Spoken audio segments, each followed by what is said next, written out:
2 जनवरी। क्या आप बिना जाने ही निकल पड़ेंगे? इब्रानियों 11:8। वह नहीं जानता था कि मैं कहाँ जा रहा हूँ, फिर भी चला गया। क्या आप कभी इस तरह चले गए हैं? अगर ऐसा हुआ है तो जब कोई यह पूछेगा कि आप क्या कर रहे हैं, तब आपके पास किसी तर्कपूर्ण जवाब के होने की संभावना न होगी। मसीही काम के दौरान बहुत से प्रश्नों में सबसे मुश्किल इस प्रश्न का उत्तर देना है, आप क्या करने की उम्मीद करते हैं? आपको मालूम नहीं होता कि आप क्या करेंगे। आप सिर्फ यह एक बात जानते हैं कि ईश्वर जानता है कि वह क्या कर रहा है। ईश्वर के प्रति अपनी मनोवृत्ति को लगातार यह देखने के लिए जांचते रहें कि क्या आप अपने जीवन के प्रत्येक क्षेत्र में पूरी तरह ईश्वर में भरोसा रखते हुए निकल पड़ने को तैयार हैं या नहीं।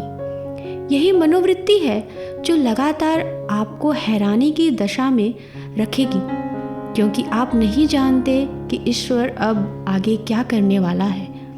हर सुबह जैसे ही आप उठते हैं तो निकल पड़ने की एक नई चुनौती होती है, जो ईश्वर में आपके भरोसे को तैयार करती है। अपने जीवन के लिए चिंता ना करो, ना अपने शरीर के लिए चिंता करो। दूसरे शब्दों में, उन बातों की चिंता ना करिए जो निकल पड़ने से पहले आपको चिंतित करती थी। क्या आप ईश्वर से यह पूछते रहे हैं कि वह क्या करने वाला है? वह आपको कभी नहीं बताएगा। ईश्वर आपको यह नहीं बताता कि वह क्या करने जा रहा है। वह आप पर यह प्रकट करता है कि वह कौन है। क्या आप एक आश्चर्य कर्म करने वाले ईश्वर में विश्वास करते हैं? और क्या आप उसके प्रति पूरे समर्पण में इस तरह से निकल पड़ेंगे कि फिर उसके बाद वह जो कुछ भी करता है उससे आपको रत्ती भर भी हैरानी न हो?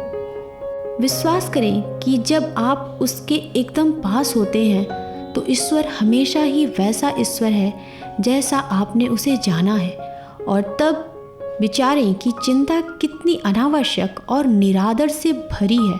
आपके जीवन का रुख ईश्वर के ऊपर निर्भरता में निकल पड़ने की लगातार बनी रहने वाली तैयारी का हो, और फिर आपके जीवन में एक ऐसी पवित्र और बयान न की जा सकने वाली मनोहरता आएगी जो यीशु के लिए बहुत संतोषजनक होगी।